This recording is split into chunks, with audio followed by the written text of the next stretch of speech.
We are live. Okay, so Mike Mills with Verity Mortgage here. And this is the Texas Real Estate and Finance Podcast, number 51. A lot of these things I've been doing. You wouldn't believe that. But so today we're going to have a unique situation. We have a mother and daughter team showing up today, and we are going to chat a little bit about obviously real estate in general, kind of how they got to where they are today, what it's like working together, because that's always fun, whether you're mother and daughter, husband and wife, or whatever the case may be. There's always fun little things that come along with that. And then just in general, what the market's doing today, where we're at, what we can look forward to, all that kind of fun stuff. So without further ado, let's welcome Miss Erin and Zoe. I've got... All right.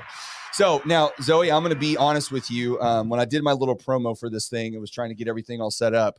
I looked at your last name and I was like, there's no way. I'm not even going to try. So I'm going to try right now with you here so you can know that I intentionally know that I would screw it up. So Vanarsdel? Oh, is that right? Perfect. All right. Oh, Good for me. Okay. Wow. That never happens. The hard part is whenever I do the promos and I put them actually on, if I get it wrong, there's no taking it back. You know what I mean? It's like I just screwed it up. So I was like, I'll just say Zoe. And then when she gets here, I'll explain to her why I didn't say her last name there. So we constantly are saying Zoe Kirsten because that's her middle name. Oh, okay. Yeah.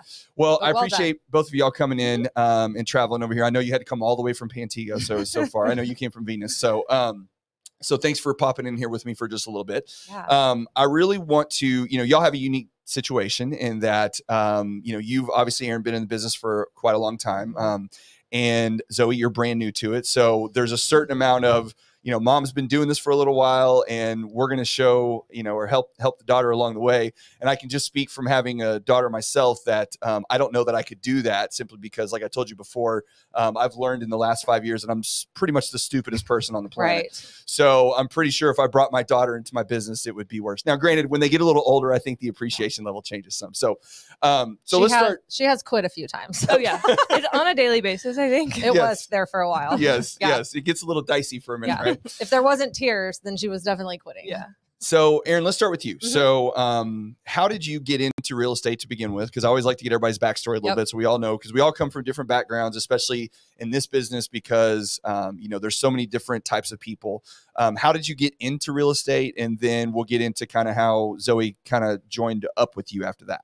Yes. So I was graduating from UTA and I was business marketing. So have you been in Arlington your whole life? No. So I grew up in Southern California. Okay. I moved here in 95. So I only went to high school here. Gotcha. And really my negotiation back then was that I would just come to high school here and I was going to go back for college. Everybody wants to go back to California. And and that's where all my obviously friends and family were, but it didn't take long for Texas to get in your blood. Yep, it was in the blood real quick. Yes. So went to UTA and business degree, but a lot of marketing and a lot of finance classes. My dad was finance director at Johnson & Johnson, like his entire professional career. Okay. And I really always admired that. Like I used to go with him on the weekends up to the office when he would work. I loved like the big building and like the cool big cafeteria. And the corporate world, it was I wanted cool. a corporate job. Yes. Like I wanted a little briefcase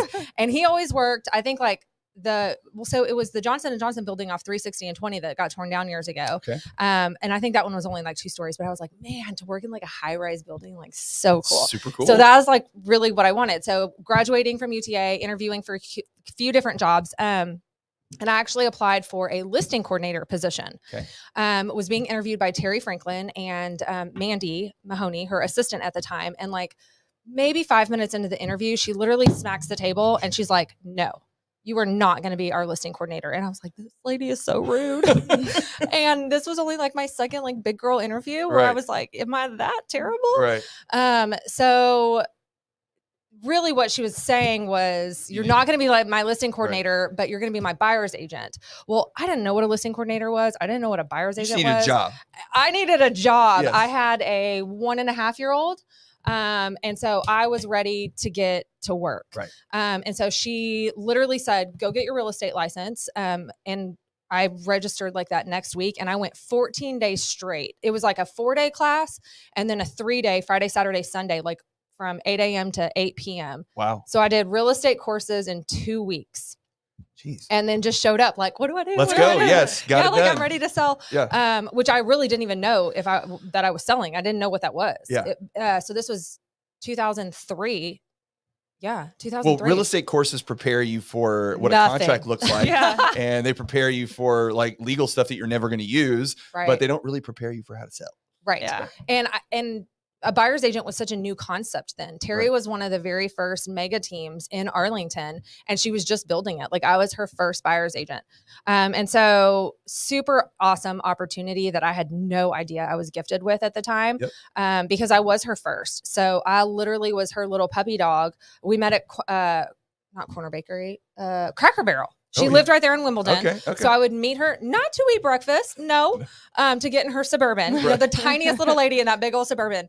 And I would just go with her everywhere she went. Yeah. We would pick up clients. We would show a few homes. We would drop them back off. Back in the day when you would take clients in your car. Right, in your car, yeah. And Can then you imagine that now, by the way? Yeah. No. We would go back to the office. She would handwrite the contract. We would fax it to the, customer to sign, client to sign. Sometimes they'd come in, we'd review it with them. But that's like what I did for 6 months. The 90s. Just follow her around. Yeah. And then when she felt like I was ready, I was past the pager. Okay. Oh, yeah. I got the pager. Do you know what a pager is? Right. Zoe? Do you? Can you explain? You really like for real? know. Okay. Yeah. So like doctors still have pagers. Yeah. I mean, and I felt real important with that pager, but all of her signs had the pager phone number. Mm-hmm. And so any buyers, and in 2003, there was realtor.com. That was the only website to find property. And it was 2 weeks behind. So if you were really looking for property, you were still driving around, you were calling signs. Yeah. Well, they still had the when they're like an MLS fax that would come like once a day or something with like, the hot sheet. The right. hot sheet. Yes. To us. Yes. But not to customers. Not to customers. Yeah. And so they were still driving around. That was like the method of finding your next home was drive the neighborhoods you like, call the sign. And so the sign paged me. And then I would return the call. And so you have to pull over to the payphone. You're right. Do you know what a payphone is? Yeah. Okay. I did have a cell phone. It was not a smartphone. No. We didn't have those yet. But and so that was really for 5 years. I returned phone calls and showed and sold buyers only. So if you were one of those buyers and you had a home to sell, we had a listing specialist for you. Gotcha. So it was very specialized team. We had a marketing coordinator, a listing coordinator, a closing coordinator. It's like compartmentalized. It was, which was an awesome way to learn it because I just had to learn my part. Right. And with Terry's knowledge, I got really good at that. I mean, if she had a listing in Wimbledon, I had to see every home in Wimbledon. Like it was not an option. Oh, wow. That's good. Yeah, which no one does it. In fact, when I was explaining previewing to her a couple years ago, there was a couple of agents that were like, previewing? What is that? And I'm like, what? Yeah, I had an agent. I put preview on the showing time, and she's like, what is that? Yeah. I was like, they just don't do it anymore. But I did that because the sign was in the yard until it closed. And so I would continue to get buyers that are like, hey, we're really looking for a 4-bedroom. Well, have you seen the one around the corner? Because that one's actually way better than this one was. And that's how I really learned to sell. Yeah. So I did that for 5 years, absolutely loved it, but just kind of got to the point where I wanted a little bit more. So went out on my own. Shannon, normal progression real estate. Yep. Shannon Mulroy and I kind of formed a little team for a couple of years, mainly because we were both moms. And that way, if I wasn't available, she was, vice versa. We kind of helped each other out in that. Again, like awesome time for me. And then I had Braden, the market. 2007, 8, 9. Yeah. So if you think it's bad now, right. Live through that. Yes. Which that was real estate specific related to why everything came crashing down. So for sure. And I felt like I timed it really well because my number one thing in life is just I wanted to be a mom. And so I didn't even have to struggle with getting to decide if that was going to be you didn't have a choice. My option was so I got to spend the time that I wanted with Braden at home. I definitely still sold real estate, but not quite the numbers that I used to have. Yep. And so in that period of time also, I started a transaction coordinating business. Okay. Agent Muscle. I was trying to think the other day what it was called. Agent Muscle. And so Chad and Dennis and all these KW agents that were really blowing up and building those teams didn't want to do the paperwork side of things. Of and so I was able salespeople to never want to do paperwork. And so did that for a few years, still sold. And then really kind of once Braden got into school, I kind of had gave myself permission to kind of really get full back into it. And then that's when I had transitioned to a smaller brokerage, and was there for several years. And then just recently, kind of with Zoe coming on and just life changes, started my own brokerage. So tell me how, because when I always try to look and do a little research for these things, so I have intelligent questions to ask. But explain to me how the collective living company works, because are you a broker actually? Like, do you have your broker's license with them? Is that how that works? Yeah. So I have actually been a broker for, I want to say like 3 or 4 years. Okay. So I got my license when I was at Front, Gotcha. broker license. Gotcha. And truthfully, because we got a better deal. Yeah. You have more education, less likely to be sued. Yes.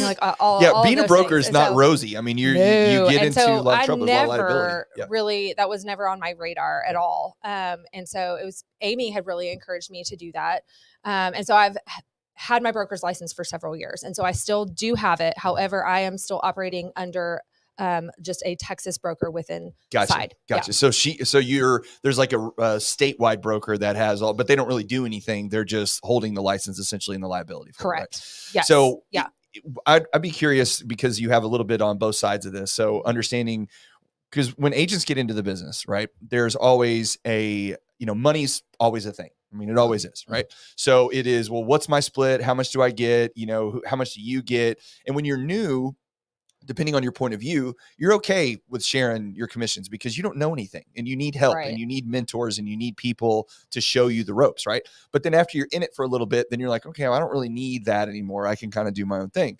But I think agents don't understand the liability that comes along with being a broker. And they say, well, they just get to keep the money and they don't do anything. It's like, well, not really. Like there's actually quite a bit involved there. So from your point of view on being a little bit on both sides of seeing that, like, how would you talk to a new agent like your daughter and tell her, like, there is importance to this brokerage side of things. And, I could do it, but I don't want to. And kind of here's why. Right. So that's actually part of the reason that I did change years ago was when you are in such a large company, the broker isn't as accessible. Yes. And so that person is the one that goes down if things go down. Yes. And that's why I've always been like, no, thank you. Yes. My risk level is real low. Right. And so like Amy, for instance, at Front, super accessible. And that's what I absolutely loved about that, because they, there is more training involved. Yeah. E&O, not E&O. What's our yearly classes we take? Not E&O. SEO, no. Yeah.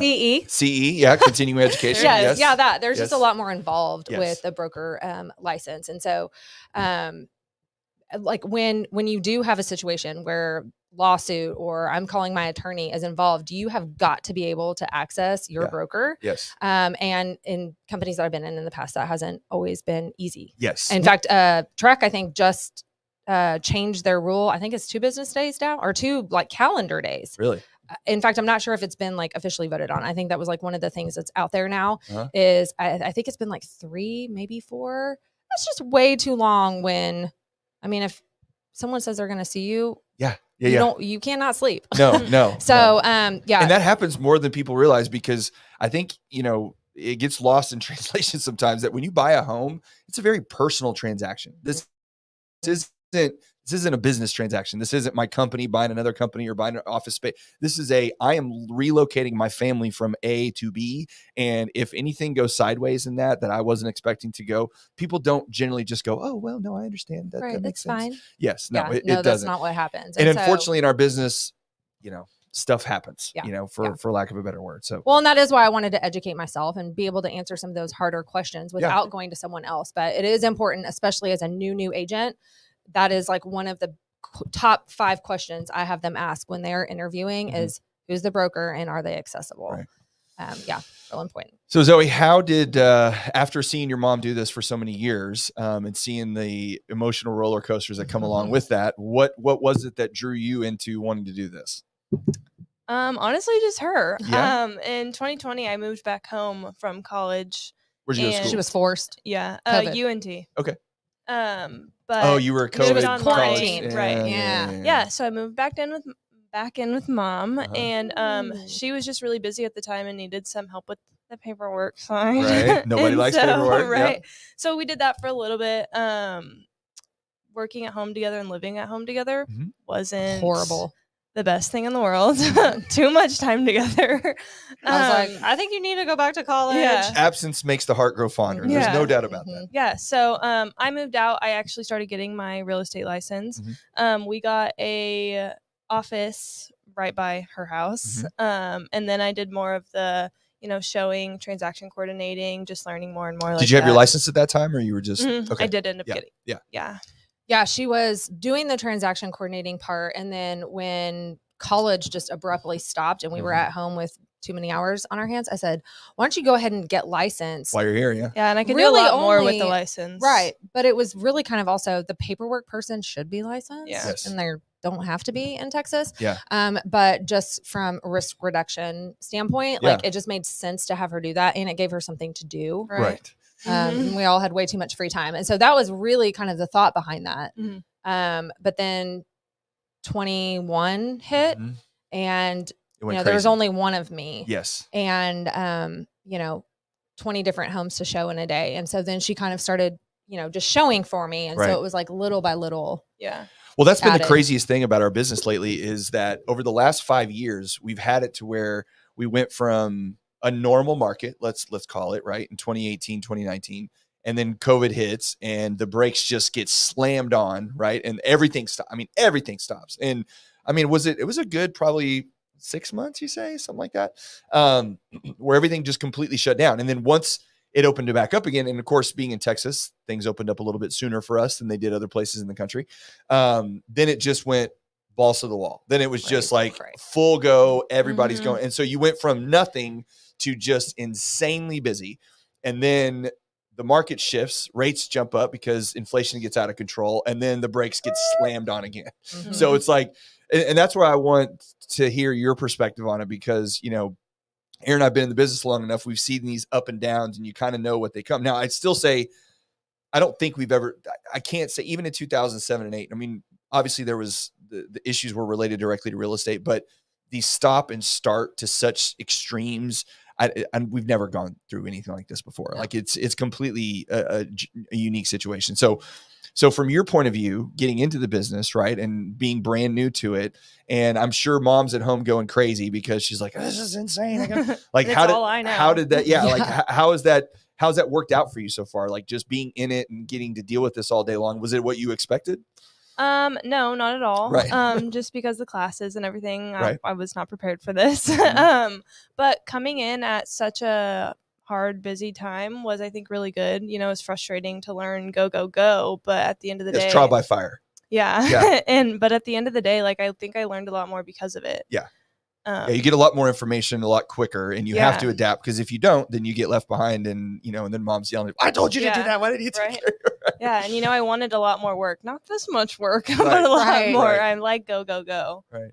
Yeah. So what's the dynamic now with you two as far as like how y'all are working? Are y'all working as a team, or are you working individually? I mean, I know, with the brokerage, there's you two and Christina, right? And Lanisa. Yeah. So, are y'all working together, or how's the dynamic working out? Yeah. So that's kind of like ever evolving too, and kind of shifting as the market shifts. So she was doing a lot of showing, last summer when and she's still showing quite a bit, but, really kind of more as a partnership. So anytime we have a new buyer come in, we do a buyer consultation, and we do that together. I want them to be familiar with her, and for her also to hear like their story and what they're looking to do. So right now I tell people I am still Uber for Bergin, although he'll be 16 like so soon. So really after 3:00, if we're during baseball season, like I'm just unavailable to show. And that's obviously prime time for people that work to look at homes. Yes. And so I set that expectation from the very beginning. Like I am fully involved in the transaction. I just might not be able to actually open the door for you on every property. Right. And so that's where like we'll create a group text and with the clients. And so when they find a property, it's in there, and whoever can get to them first. If we both can, we both do. but if it's in the evening, it's mostly her. And so I'm still negotiating and doing all of that. Now she has been working some of her own buyers. Good. Yeah. Well, your generation is the one buying houses now. They're right. They're moving into that direction, except for the fact they're really expensive. But yeah, she just got a really good deal for some clients on a new build. Oh, nice. Yeah. Yes. Well, the if there are deals to be had these days, that's where they are. So you brought up your buyer consultation. So I always want people to be able to pick up stuff from these conversations and learn things. So when you were talking to her about doing the buyer consultations, right? Walk me through a little bit like what you do with a buyer, what you feel like is most important in talking to them. And then if you were talking to a new agent like your daughter, what you would say, hey, look, if you're going to talk, make sure you mention this, make sure you bring up this, expectations, all that kind of stuff. Yeah. So I always start by telling them I have this PowerPoint presentation so that I stay on point and remember to tell you all of the points, because she will talk all day about it. And just ping, ping, ping, ping, ping all over the place. So it's kind of formal, but like very informal. It's just more to keep you on track. It's 100% to keep me on track. So you bring like your laptop, you open it up. Yeah. So we've got a TV, we project to, kind of just a not funny backstory, but when we got our new office, like when we were working at home, we actually had a few clients come in because you couldn't go to Starbucks, right? And these, like at this point of my career, like most of my clients are my friends. Right. And so we had them in the dining room and just sat and talked about like what their goals are and how we can help them. And, here's kind of the plan. Yeah.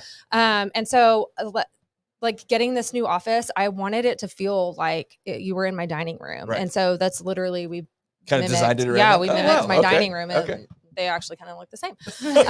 That's funny. And so we sit down at a table, PowerPoint is up, but really the PowerPoint is every mistake that we've made, either myself or a client in buying a home. Like we don't want you to make any mistakes in this process. It's so stressful as it is. We want to take all that stress out because really it should be so fun buying a house. Every slide is a mistake. Every slide is a mistake. Yes.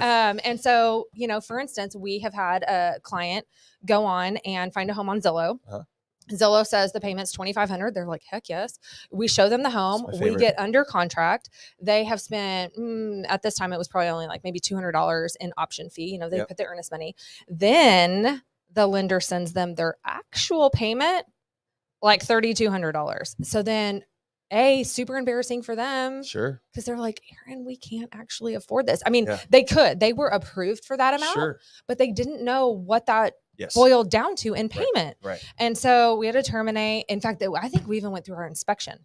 Oh, wow. Because, not all lenders are as great as Mike Mills and provide that information from the get-go. Yeah. And so it's actually something that it's on our list. We kind of make it sound like it's required, but really try to get them to get pre-qualified with a preferred lender, and all of those preferred lenders, make sure that they know what that translates to, what that monthly payment is. Yeah. The sales price doesn't even matter these days. It's like, what is the monthly? Well, we've coached the down, or the unfortunate thing is that consumers have been coached by our industry, by lenders, and not necessarily realtors as much, but lenders for sure, is, rates. Everybody's, pay. What's the rate? I mean, I get so many phone calls every single week about, hey, we don't want to talk to you about it. We just want to know the rate. I'm like, well, there's a lot that goes into that, but either way, right? At the end of the day, it's not the rate, it's the payment. How much on a monthly basis are you, and what's funny to me is people say, I don't care what the payment is. I just want to know what the rate is. I'm like, well, but those two things like very much related to each other. Right. Because ultimately, and that's the biggest difference that's occurred in the last, 6 to 8 months doing this, is that home prices have not come down. They've continued to go up, and the crash has not occurred, and interest rates have gone up. So payments have gone up a lot. And, having people understand how much the rate impacts it, because, depending on the size of the loan, an eighth of a point on an interest rate, the difference between 6.875 and 7%, other than the fact that one has a 7 in front and one has a 6, is $30. You know what I mean? Like, obviously the loan size depends on that, but that mindset of all we care about is the rate and the price. It's like, well, all of those things factor into what's the most important part, which is your payment, because that's the thing that's going to be with you for the next however many years that you have this loan in this house. It's the one thing that truly dictates if this is your house or not. And the other side of it is that people get into a place where, and I try to coach this with my team as well, is to not just give them explain what is a part of the payment. and what you can change and what you can't. Because like, for example, if you're using an FHA loan, mortgage insurance, there's nothing you can do about it. It is what it is. Once you know the size of the loan, you're doing an FHA loan, that's what it is. Property taxes, once you pick the house, it is what it is. You can't change that number. There's homestead exemptions, and we'll just put a homestead. Okay, well, you'll save yourself $50. Right. Like, it's not dramatic, right? It's not helping. And then even insurance, homeowners insurance, maybe $25 or $30 a month. That's about all you can affect on that number, unless it's a brand new home, right? Then you can get really cheap insurance. But guess what? In 3 years, it's going to be $225 a month. Right. So then the only thing that you can really change of any significance sometimes is the principal and interest. Well, rates aren't going to go from 7% to 5% overnight. So if someone gets pre-qualified a week before they're looking, or even a month, there's not going to be a dramatic shift. And like I said, the difference in an eighth of a point is maybe $30, $40, depending on the thing. And then even the down payment, like I coach people all the time about, if I'm you, I don't put down any more money than I absolutely have to. Now, today, I might change that a little bit just because rates are so high. But 10 grand right now, if you put down in your house, it's $65 a month. That's it. $10,000 saves you $65. So people think it's like a car. Well, if I just go in and I tweak this and I change that, I can lower my payment $300. Nope. You can't. The only way you can do that is to have a lot of cash or buy a different home. And that's not an uncomfortable conversation, but it's a difficult conversation, because as a lender, you end up kind of being the bad guy a little bit. And you're just saying, look, I'm not trying to burst your dreams of home ownership. I'm just saying that your expectation has to be in a good place. So that way, when you go shopping for houses, you know what you're looking for. Right. And we love you for being the bad guy. Right. Because then what happens is, like, these people, they were looking at a home that was $450. Yeah. Well, when they actually, this is what we are comfortable spending monthly, that was closer to $350, $375. Well, now they've seen the $450. Do you think they are going to be happy at all with a $350? I mean, just miserable experience. Yes. For them, and it could have been avoided. Yes. And so that's where, since I've been in the business, it's like, make sure they get pre-qualified. It's so much more than that now. Yeah. And so we obviously only partner with lenders that will take that time and go through, and give them, all of the information, not just you're pre-approved for $450, because they were pre-approved for $450. Yeah, they can afford it. I mean, based on our ratios. Yeah, but they just 100% could not. Correct. And so that benefited no one. Right. So we kind of went to a required, really. And I mean, now it's just so normal. Like, hey, we want to buy a home this summer. Awesome. The very first thing we do is a buyer consult in our office. Yeah. And no one has said, like, no, that's weird. Yeah. And so we definitely, like, it's a lot driven around the financing, but hopefully that portion has kind of been done for them. And if it hasn't, then I tell that same story of like why this is so important that you understand what you're going to pay for. But last year really kind of gave us the opportunity to explain the market, because what we were finding happening too often was, they hear what's happening on the news or whatever, but we'd go and they would fall in love with this house. And then we would tell them, okay, well, based on, the numbers of this neighborhood, the last 30 days, they're going 10% over. And they're like, what in the heck? No. And we're so unprepared for that. Yes. And we would have to go through, and they're like, no, not this one. So of course, we'd write the offer. However, what is your best offer? Write it. They'd lose it. Cry tears, and we'd move on. And it was probably about like house number 5 that they're like, okay, we get it. We've got to offer 10%. Well, guess what? Now it's 15% because you've waited 60 days. I mean, she wrote an offer 22% over and still did not get it. How have you told her on that? Because we're dealing with that obviously less now, but back then, how did you explain to her about, because I mean, you can't, it's no different than listing, I think, to some extent, because the buyer or the seller in their head has a number that they think it is based off what they're looking at or whatever. And even though you've been doing it for 20 years and you have all the professional knowledge and they hired you for that reason, they still don't want to listen until they actually, it's like they have to fail several times in order for them to hear. So how do you, like, have you found a trick to kind of be able to get over that? So we showed them case studies, and they were actual homes that we had sold. Okay. And so like some of them were listings, like, hey, this was a listing that we had, and we would try to find it in their price point. Like typically when they're coming in, I know kind of what we're looking for, right? Because they've been pre-qualified. So like we would have, a listing that we just sold, and we would be, because on a listing, you have all the data from that. We got you know, 40 offers. We had one in Woodland West, and I use that one as an example for a really long time. It was listed. I guess our strategy on the listings was always to list it at what we thought it would appraise for, right? Which is kind of like always how we've been doing it. Right. But then telling the sellers, well, based on right now, you know, you'll probably get 10, 15, you know, whatever those numbers were for that neighborhood. But this house was listed at market value. We had 65 offers. Talk about learning how to do. I'm a pro at spreadsheets for that. Yeah, 65. Wow. I finally just told her if it's not above cash, if it's not over 300, just don't even put it in the spreadsheet. And so we kind of like had to document it for the sellers because we, you know, we want to present everything. But 65, that's where we were like, maybe we need to change the spreadsheet strategy. But we got 65, and I think of those 65, like 5 of them were cash. Over 20% of them were 20% over. And so this is real life house. Like, and I would show them the information on the MLS. This is what we listed it for. This is what it closed for. But then the behind the scenes of like, yeah, we did have 65 on this. And on this other one, you know, different price point, we had 25 offers. And so that is really where we were able to get buy-in much quicker and save them, you know, 4 or 5 homes of tears. Right. That really seemed to work because it was real life. You know, information from our market that had just happened. And so really I was updating that spreadsheet. We also made like a good to great offer, I guess kind of another little worksheet. Like here's what everyone else is doing.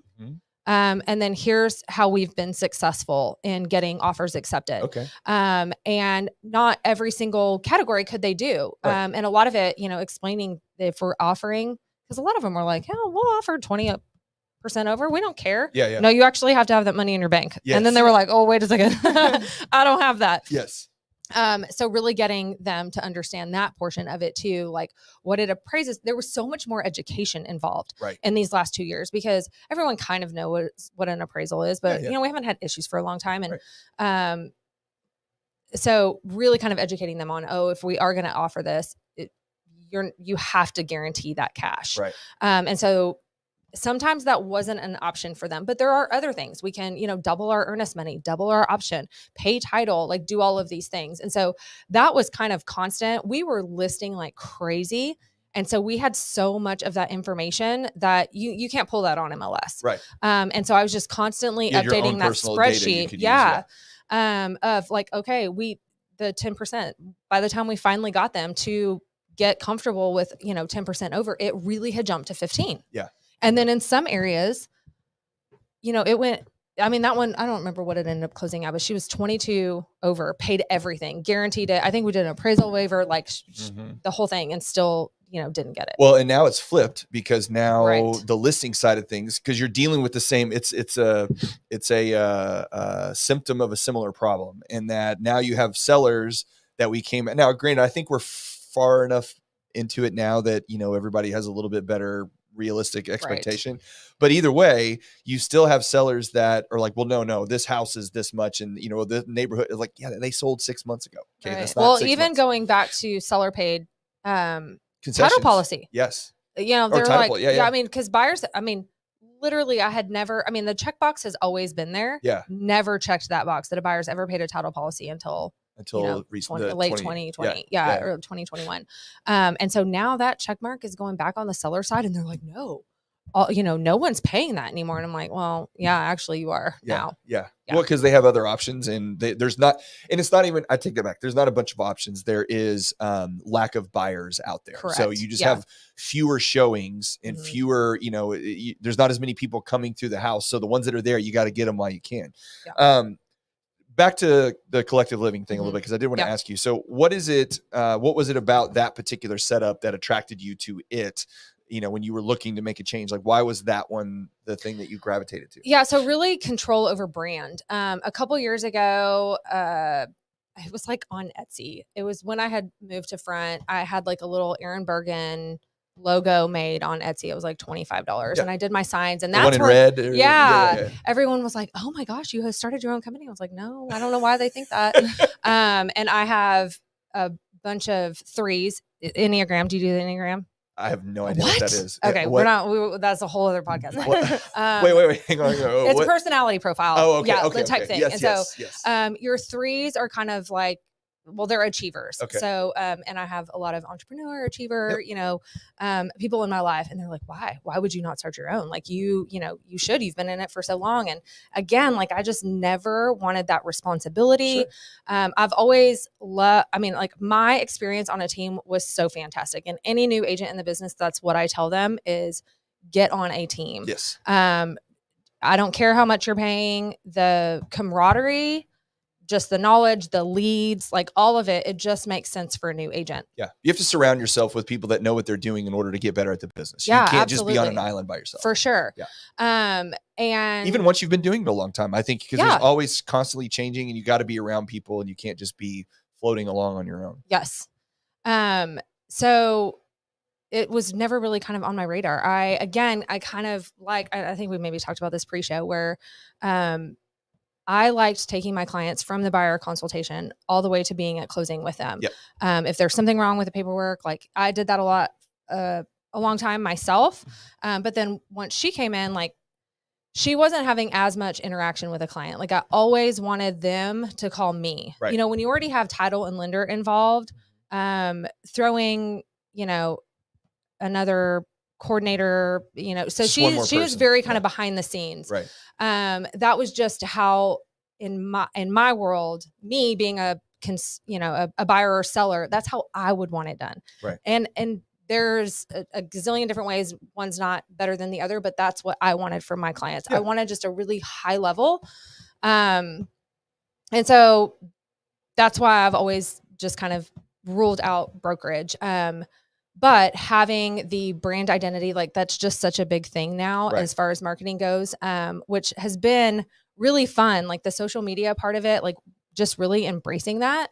But wanted just a little bit more control as far as, well, I won't use any brokerage as an example, but sure. You have banana real estate. Right. And you and I can both be there and market ourselves completely different. Right. And so again, like I wanted everything, like, I don't know if elegance is the right word, but just like, you had a certain style you wanted to present. And well, you have to present yourself in a way that you attract that type of client, right? Correct. If you want to be a luxury living type agent, then you need to present yourself in a luxury. You can't roll around in Goose t-shirts. Right. That's not how that works. Well, that is one thing I noticed about you when we first met years ago, that you were doing before. Because right now, if you go on Instagram or Facebook or TikTok or anything, like it depends on what world you create for yourself, but there's realtors and lenders. Everybody's doing social media, right. Or at least some version of it. And there's a lot of people doing it. Not everybody, more people should. But what I noticed about you was that you were doing that on a pretty regular, consistent basis before it became the thing that everybody needed to do. Not that there weren't, you weren't the first one, but I'm just saying in our area that I saw, especially because you had taken the idea of owning your market specifically with Pantego, and you were doing the community, going to the bakery and going to the shop and talking to the, and I thought that was brilliant because, when you can endear yourself to a community, whether it be business owners or whether it be people that you interact with on a day-to-day basis, that isn't just, hey, I'm a realtor, hey, I'm a realtor, hey, I'm a realtor all the time. That's how you grow a business. You don't grow a business by constantly, it's like, I'll see the posts online now about call me to buy or sell your home, or I'm here to take your referrals or whatever. Right. And it's like, that have they not work. Taken a single class? Yes. Like that doesn't work. Yeah. You have to give something of value. And that's something that you did from the very beginning, was giving something of value to the people that you were interacting with. So what was it that puts you in a place where you're like, I need to do this? Like what was the trigger for you on that? Yeah, it was a total accident. Oh, really? Okay. Yeah. Because I think I've just always loved community, and I really do love Pantego, and I love the business owners there. And so really, I think it actually came from, I'm the one that could work technology, because so we had a Pantego Business Alliance, they still meet, and they had these ideas of like doing mini commercials or whatever, but most of them were like, what? And so Zoe actually, I don't even know that you were the one videoing then. We would go and they were so long, Mike. They're painful now. They're like 5-minute long YouTubes. But like all the little stores and all the little restaurants. And I was really just like helping them. And I was just kind of like the host of it. It was just like, okay, here's what I love about their store, but you know, show us around, tell us like what you guys have. And we just recently did 20. Oh God. So we celebrated 20 years, mine 20 years in real estate. And so we did 20 days of giveaways, but we highlighted just all the businesses in Pantego again, or like things that I love. Yeah, sure. And really did that because I want to give back to those. And not just the companies, but my, you know, following on Instagram, my clients, my friends. And that had just way more impact than you would ever think it would. Well, the authenticity of it, and that's the thing these days, especially, and I'm sure your generation is seeing this more and more, is that doing things because you really want to do them, not because you're trying to, it's not a means to an end, right? You're like, no, I actually want to do this, is really what comes across and gives value to people. Because when you go into that business and you talk to the business owner and you show their place, you're doing that because you want to learn about it. You like going there, you enjoy it. And then all you're doing is adding a layer of, well, if I'm going to do this anyway, then I'm going to use this passion that I have, and I want to help, I want to help this business owner. And if that helps me at the same time, then great. Right. And there's a reciprocation that happens there. And if you go in, and this is the reason that you've stuck with it, because I think that's where a lot of agents lose sight of things, because they get to a place where, okay, I'm going to do this particular marketing, whatever gimmick they want to run. Right. And then when that gimmick doesn't immediately bear fruit, which usually it doesn't, then they quit and they give up on it, and then they move on to something else. And the consistency of something has to be there in order for it to be effective. And if you don't care about it and have a passion for it, then you're not going to be consistent with it. So you have to have that real desire. No, I actually want to talk to this business, and I want to go in here, and I want to meet this business owner, and I want to help them because I like it. It makes me feel good.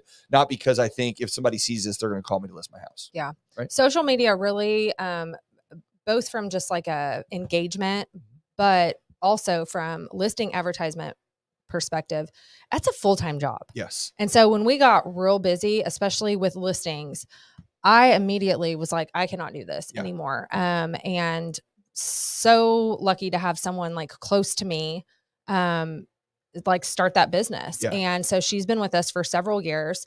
I have a lot of so you have somebody that does. Okay. Cool. So I have a lot of the creative ideas. And then of course, like we shoot our own videos, we don't have doubles of ourselves, but but then I send that to her, and she's the one that makes it beautiful. Yes. That's the hardest part. Definitely honestly. Not going to pretend that I can do all the things, because that really is, a big part of real estate is realizing like, what are your strengths, or really any job, like what are your strengths? And it's not that it wasn't, well, she definitely is better at it than me. And I am terrible with words. We're not I can say them. Yeah. Neither one of us. I pass that gene along. Captions, we'll shoot the video. We'll talk forever. Like we can definitely do that part. What do we say in what words do we put on this? No clue. Yes. And so Rachel that is her gift. Yes. And she knows us well. And so, cause that's the other thing, there's a lot of companies out there that will do that for you. And then you're like, I don't think that's that person. No. And not that I want everyone to like, oh, this is all me by any means, but it does need to reflect you. Well, you have an idea of what you're trying to do and what the message you're trying to bring across. And if you give it off to somebody who you don't know and they don't know you, it's not that I've experienced that myself, because doing this podcast, I started like my very first one. I think I was sitting in that room over there, and I was sitting on a stool with like a roofer, my buddy Cody. And I was like, hey, will you do this thing with me? And he's like, yeah, sure, man, whatever, So we're sitting there, and it's like really not awkward, but it was, I kind of knew what I wanted to do. We were just talking. It was fine. Cause I can talk a lot, but it wasn't, there was nothing polished about it whatsoever. Right. But it was one of those things like, well, I just got to start, because I'm not when it comes to social media, you're not going to see me like pointing at stuff as it rolls down and like doing it. That's just not my style. Right. But I can talk, and I can have a conversation with somebody, and we can talk about, really important things. I'm terrible at the networking stuff. Like if you ever see me at like a networking meeting, I'm probably just found one person. I'm talking to that one person, because I can't talk about the weather and whatever. It drives me crazy. But my point is that I found this avenue of doing this thing, and I don't get wrapped up in how many people see it or, what the downloads are or whatever. I mean, it's getting better, but it's not something I care about that much. But what it is I will consistently do it because I like to do it and I enjoy to do it. The hard part though, is that I have hours of content. And there is so much that I can do with it to cut it up and put it into micro content and all that stuff. But man, that takes a lot of time. Mm-hmm. And just even I've gotten better lately at, like, when we'll finish up here, I'll go home and I'll put this in a couple places, and then I'll go through and I'll watch it again. And then I'll go and I'll take little clips that I think, okay, we talked about this topic here, and I'll put it there, talk about this. So I've got 3 or 4 minute clips, which I can do that, but then it's the front side of the edit, the back side of the edit, the captions, the zooms and the cuts and all that kind of stuff, which gets really, really tough. And when you're trying to do mortgages too, or sell real estate, and right, like this is not our job. No, you have to find people. And then it's changing every day. And that was really where I found huge value in piecing that part out was, the algorithms. Yeah. I mean, like you even said, 1 o'clock's a great time for this. Yeah. That could change next Changes week. all the time. Yeah. I cannot spend my time making sure I'm keeping up with that. And so, especially for our listings, like we get a lot of views, a lot of people come to our open houses and things because they've seen it on, Facebook, Instagram. Well, I really don't even know. I mean, at one time events were doing really good. Yeah. But then Rach was telling me last week that has changed and now it's something else. And it changes. I don't have time for that. And so, definitely huge value in our business when we added her. So Zoe, because you're younger, and I'm sure not because I don't mean this in like you spend all your time on social media, but I'm just saying. Okay, all right, well, fair enough. But that is, I mean, look, we've grown up here, right? I had a conversation with somebody last week.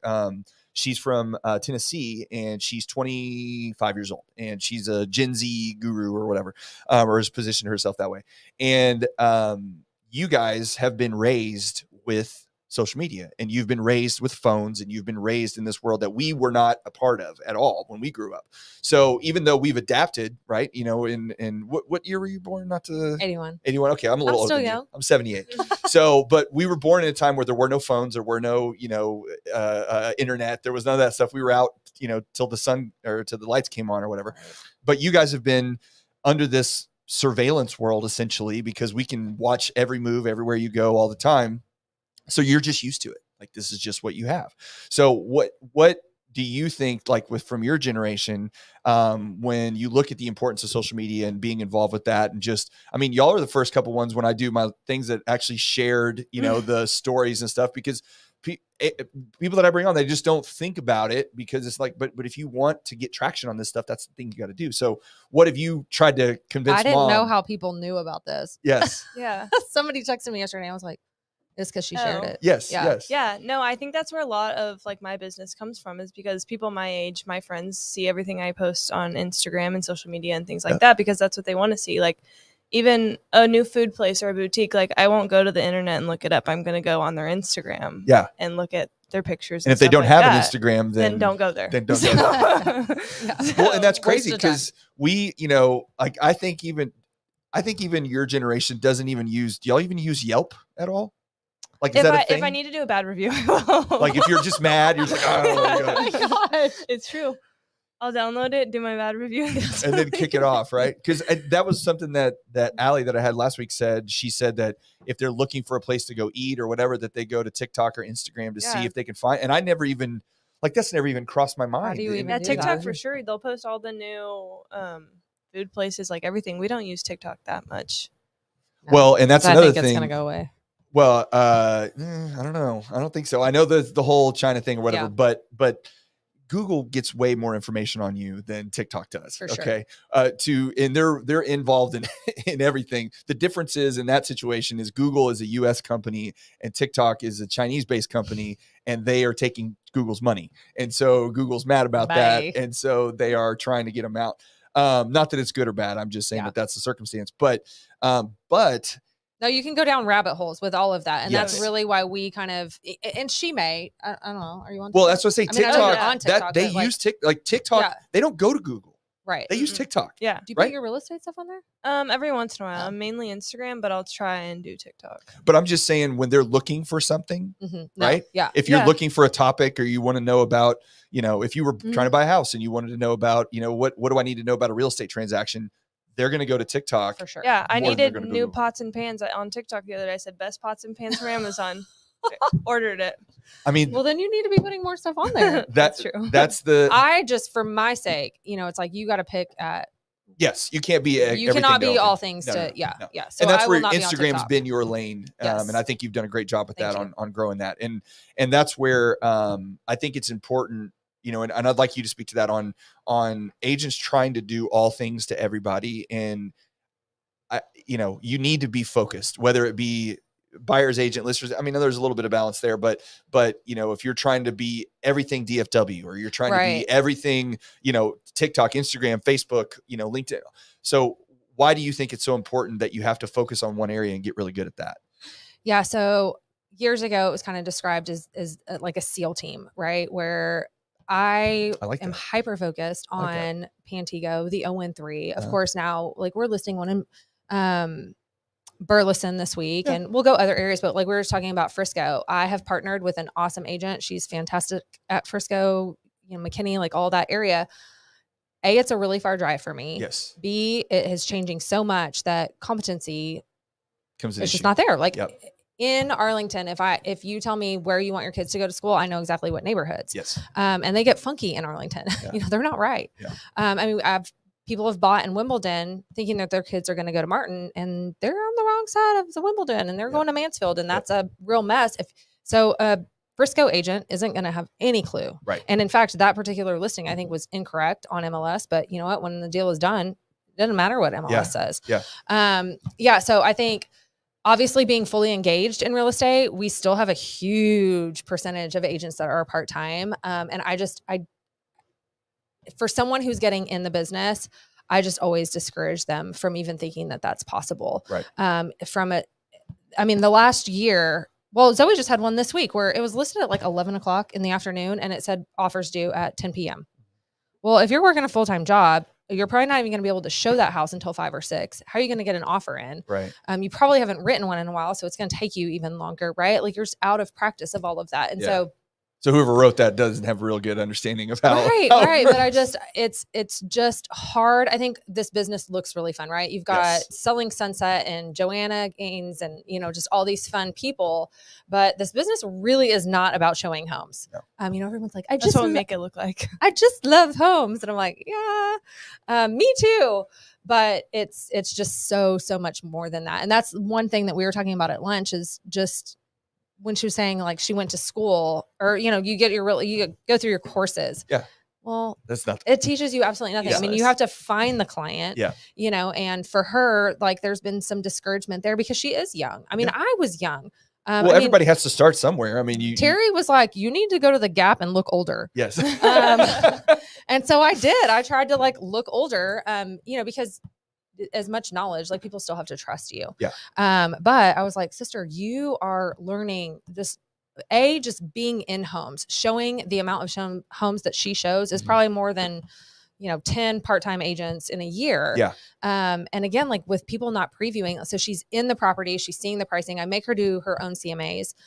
She's learning all of that. And then, all her friends are graduating. They're all getting their, big girl, big boy jobs. Yes. And then she's going to be the one that is they're going to ready. Get to her for, yeah. Yes. Yeah. And so it's just kind of being patient with that. Yeah. I think that's where it's harder when you're younger because you get the old folk. Oh, I've been doing this. I know more than you've ever forgotten. That whole thing she already happens. knows that she knows more than most. Yes. She's come up against some oldies but goodies and just technology, you got to keep moving along and learning this stuff. And well, and you're going to position yourself in a good spot because your generation are buying homes and they're, I had something the other day I read, it was like the pace at which, now granted it's changed because the market has changed so much, but up until the last 8 months or whatever, Gen Z had purchased more homes as a percentage of a generation than even Gen X, like we're a part of. So, or I guess, are you a millennial technically? I'm on the border. Fair, so I say no. but it's the percentage of Gen Z that are purchasing and buying homes is greater than it was for Gen X, generation come through. So now granted that at the time rates were low and there was a lot more inventory and all that kind of stuff, but it's a desire. And I get frustrated. I don't know if you ever see these things because I have a conspiracy brain if you haven't watched any of my stuff that I do, but I get frustrated with the news media because they make it sound like millennials and Gen Z, they don't want to own homes. They want to live in apartments and condos and they want to be communal and all this other stuff. And I'm like, that's true for any young person before you have kids. Right. When you don't have kids, and now granted, the generations are having kids later, so that's part of it. But if you don't have children, then yeah, you want to go party and hang out with your friends because that's your world. But the moment the kids show up, you want to get away from all that stuff. Right. And you want to have your own place and you want to have your own spot. And you don't want Billy banging on your door, or, on your wall next to you, telling you wants to come over and have a few drinks. Like that's not what they want. But this idea gets perpetuated out there, but it's going against it because your generation is buying homes because they're like, no, I want to have my own place. Yeah. So something that she's constantly saying too is like, I'm just throwing away money every month. Yeah. And so I think they are a little bit more budget like minded and they went through they also Great want to Recession. retire younger than we have all been retiring and really enjoy life. Yeah. And so they see home ownership as a path to doing all of that quicker. Yeah. She is closing on her first house tomorrow. All right. Congratulations. Thank you. Heck yeah. Yeah. Friend, or was it, where'd you get, is it a listing or a buy or what? How'd you get it? No. Her own house. Oh, your house. Yeah. Oh, okay. Yeah. Well, that's really exciting Yeah. then. Okay. We share a fence now. Very nice. Oh, okay. She's going to live behind Next me. door. Okay. Well, hey, no. You want to have some drinks? She's going to be knocking on the fence, right? I'm getting a gate put in. Well, hey, you got to, look, we're close enough, but we can have our own space. And we don't need to be on top of each other. I think that's awesome. I hope, and so does my wife. She hopes our daughter wants to do that one day as well. I don't know if she will, but I think she's going to run far away. But so real quick, because we're almost an hour into this thing. It goes by fast, right? I do want to get your thoughts on the housing market in general. Okay, so we've gone through, like we talked about earlier, all these iterations of home prices up and down, rates up and down. But one of the things that has not occurred that everybody was talking about forever was that this crash was going to happen and all these prices were going to come down. And if you just wait, it'll get better. And it hasn't. And in Texas, actually, the peak of home prices were in June of 2022. And we are up almost not quite 1%, but we're up almost 1% now. With rates at 7 and 8% from last year. Mm-hmm. So they've done nothing but go up. Now they haven't gone up at the same clip, thank goodness, but they're still going up. And so, and I don't see any builds coming on the horizon. I don't see the inventory showing up unless there is just massive job losses and foreclosures that happen, which there's no indication of that yet. Anything can happen. But what do you think? Where's the market going? What is it going to look like when, Zoe's ready to buy her next house, or when my 15-year-old is ready to buy? Like, where are we going to be? Yeah. So wouldn't we all love the answer? Yes. But so obviously rates are playing into our slower market right now, but it's so funny. Any listing appointment I go to, a lot of older people recently, they're like, well, when we bought our first house, it was 18%. And so I think the media is playing such a big role in these sideline buyers. Yes. They are terrified by what is being said. So that's why I've been putting out to all of our clients and on social media, like, if it's in your thoughts that you might want to buy, let's do a buyer consultation. Yeah. I mean, obviously we don't charge anything for it. We just want to educate you. And so then we can kind of take some of those lies and help, explain like what they're actually meaning when they say that, and get them with a lender who can, maybe it's not waiting till it comes down to 5%. Maybe they can afford it at 6%, and seeing what that number looks like. I also really, as far as like affordable housing, I also just think that we're just like over consuming. Yes. Our home's expensive. Well, I bought my first home at $160,000, but I was also making like half of what.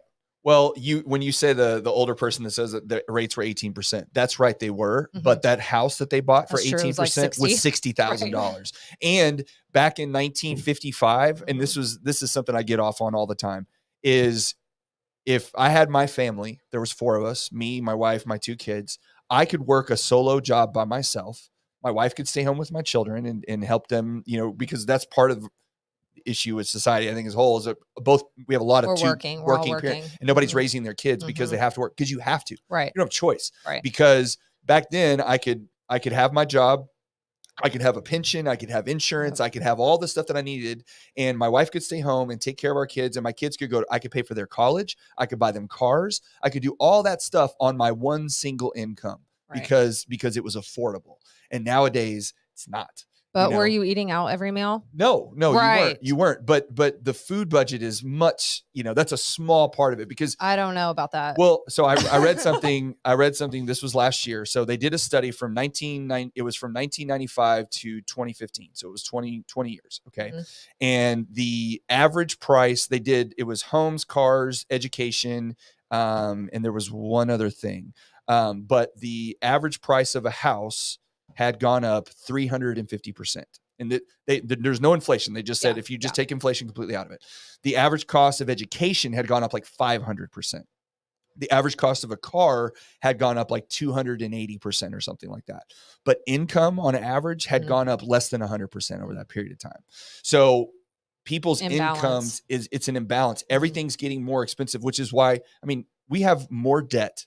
People have more credit card debt and debt right now than we've had at any point in history, because we're still living the same life that we were living when money was flowing heavily. And now it's starting to contract and everything's much more expensive. And instead of slowing down your lifestyle, we're still spending, you know what I mean? Yeah. And I'm not saying, again, it's good, bad, whatever. It's just what it is. Right. And it's unfortunate because the cost of homes have gotten so prohibitive for a lot of people, because the starter home, like you said, I bought my house, was $130,000. And this was in 2004 in off Shorewood in Arlington, there by the lake, nice neighborhood. It was 1,400 square feet, perfect little house for my family. It was awesome.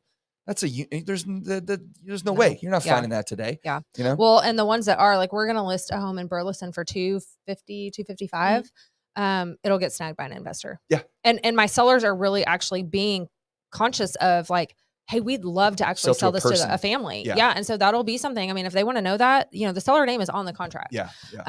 Now that doesn't always mean that family won't then turn around and rent it, but money's money. You know what I mean? But we can definitely, cash whatever LLC. Yes. This is an investor that's going to rent this property. Yeah. And that, I think, is playing a huge role into our issue, especially for the first time home buyer. The Dallas Morning News did an article about 3 months ago, maybe. Yep. And I actually, Amy was on here. We talked about this a little bit, and I don't know, where they get these numbers and how accurate it is, but it was like, they said that 50% of the homes in Tarrant County were sold to entities and not individuals in 2022. Yeah. That's even insane. Something like on a very small scale in Pantego. Like, I'm just trying to educate. Yeah.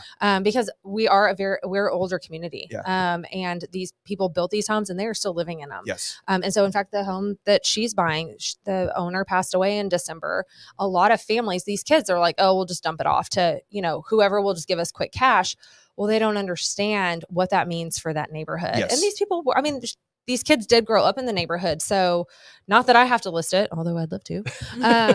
But that's why it's so imperative. What get it saying, on the market. You got to buy a house, like, regardless of the price, you have to figure out how to get a home. Like, really and truly. Yeah. Would you agree? Of the ones in Pantego that sold this year that were under like $325,000, half of them, as soon as the for sale sign came out, a for rent sign came in. I was just crushed by it. Yes. Because, it changes the neighborhood too. But that's why we have to educate people on the importance of why, when they say, you'll know the answer to this, you may not know. When's the best time to buy a house, Erin? Today, yesterday, anytime right now, because you can't control where rates are going to go. You can't control where prices are going to go, which, if you look at the chart for homes, it's just like this. It doesn't, there's a little bit of this, but it's always on the way up. Yeah. And it's our job in this industry doing things like this to help people understand, like, I know it's expensive. I know that it's, rent is less, but we're moving in a direction that home ownership is going to be so prime for individuals, especially if you want to grow wealth. Because when I bought my first house on Shorewood, I bought it right before the crash. I bought it in 2004 and I sold it in 2009. Like, worst time to possibly sell the house, right? I bought it for $130,000. I sold it for $135,000. In the worst market that there possibly was, I sold it for $5,000 more than I bought it. Then the next house I bought, which was in Mansfield, I bought for $190,000. We did put a pool in, but 5 years later, we sold it for over $300,000, right? So you can't there is no other avenue right now, unless you're gambling in the stock market and things, that you can put money in a place and get the value and return on your money over a longer period of time than real estate. Would you agree with that? Yeah. Well, and being from Southern California and seeing like what happened there in the early 2000s. In fact, my two best friends from elementary school both live in DFW now because we're so affordable. Yes. And so then it's kind of hard to say like, oh, yeah, other places I it's get way it. worse. If we're comparing to other parts of the country, like we are very affordable. And like even just talking to her about it the last couple of years, it's make changes in your life. Yes. Now because she is buying a home, she's put it out there. We've been sharing stories on the inspection, and of course, the worst inspection I've had in like years and years and years. Never had asbestos on an inspection. Of course. Didn't appraise, like all the issues. Yes. But so her friends are like, well, wait a second. I want to buy a house. Yeah. But they also want to eat every meal out. Yes. And so it's making sacrifice. We don't really live in a world of sacrifice right now. And so I think it's still Everybody wants everything. possible. Yeah.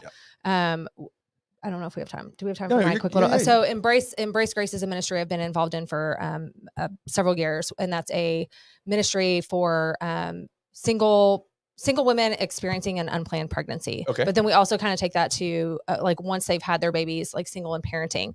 And so I think we've been doing this for about 7 years now. So like our youngest baby, like when mom was pregnant, is now 7. In fact, it was our very first mom that came to the group. She is a teacher, single mom, no child support. And so many of them have the goal of home ownership, which is so cool. Cause I mean, when I was single mom and, young and I was not thinking about buying a house. I'm thinking about surviving the day. Yes. You're trying to get through. And so after years and years of kind of mentoring these women, like this past semester, we just talked about like big dreams, like life dreams. And, home ownership was one of them or one of the goals for a lot of the women. And, but then they were very quickly defeated by like, well, I'm never going to be able to have 20% down. I'm like, we need to buy our console. You do not need 20% down. I'm just never going to be able to do it. Well, that very first mom, Jalecia is her name. She purchased a home, single mom, all those things, like no partner, no child support, teacher. Now she is in the reserve. So I know that there's like some financial compensation there, but, there's not much. But she straight told these other girls, like, I was ready to, mom up and where can we cut and all of those things. And she's like, I don't get Starbucks. I have a used car that she's paid off. Like she doesn't have a car payment and all of these. And she bought a $325,000 house. Yeah.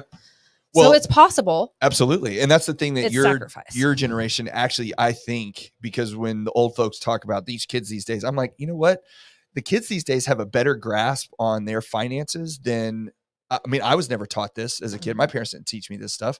And I think you guys, because you went through that crash where you saw, the parents struggling and people, you're like, I'm not going to get myself into that situation. Like I'm going to do everything I can to save and not spend. I mean, granted, there's always, extremes on both sides of people that do, but I think as a whole, I think the Gen Z generation is becoming more and more fiscally responsible because they've seen what it leads to if you're not. Yeah. And I think that that's great. And it's going to give more opportunities for you guys to be able to buy homes and have more available to you so you can actually grow and build wealth over your life as opposed to spending every nickel you have and living paycheck to paycheck and being in debt because you just can never get out of that hole. But if you don't have somebody showing you how to do that, then it's a very difficult thing to do. And I think that ministry that you're running is fantastic because that's the biggest gap between the haves and the have-nots is just the education of how to get there. Because if you can show people how to get there, anybody can do it. You just have to know how, and you got to know the path. Yeah. So you're a hoarder of money. What made you that way? I like seeing it in my bank account. Well, that's good. That's good. I also love to spend my money, but I know you've saved a lot of money. Just on things that you feel important, right? It's putting the importance on the things that I you think find. a lot of those things are not important. No, yeah, for sure. Well, I mean, we all like the new shoes. We want to go to the fancy new restaurants. Yes. TikTok makes us spend too much. Yeah. It does. Mm-hmm. Well, ladies, I really appreciate y'all coming in and sitting down and chat with me for a little bit. It's always fun to, hear the stories that you have about people and their experiences, especially in our local market here. So I do appreciate your time. Is there anything before we go that you just want to say or leave with, or, anything that we didn't talk about that you want to discuss? Anything you want to leave people with? I think we kind of, I mean, well, yeah. So I think one of the questions I get a lot, in fact, people have been sending me message on Instagram is like, you know, you're so successful. Zoe's doing so great and all these things. And there are a lot of tears behind the scenes. I mean, we make it look great. I think we do. I think we need some more behind the scenes bloopers, which she does actually do a pretty good job of posting when I make a mistake. She loves to, you know, both my kids love to post those. Well, like I said, we're the dumb people. But we are still human. We make a lot of mistakes. We're just trying to learn and grow. And well, no success is ever accomplished without a bunch of mistakes. Like you said earlier, every slide in your buyer's presentation is a mistake that was made. Yeah. And nobody's perfect, and nobody is ever going to be perfect. All you can do is keep trying your best and learning, and then sharing what you know, to help people out, everybody else. Because otherwise, what are we here for, right? Right. Yeah. So, all right, well, ladies. Well, thank you so much. I yes, appreciate y'all coming in, and we'll see you guys next week. Adios. All right, there we go.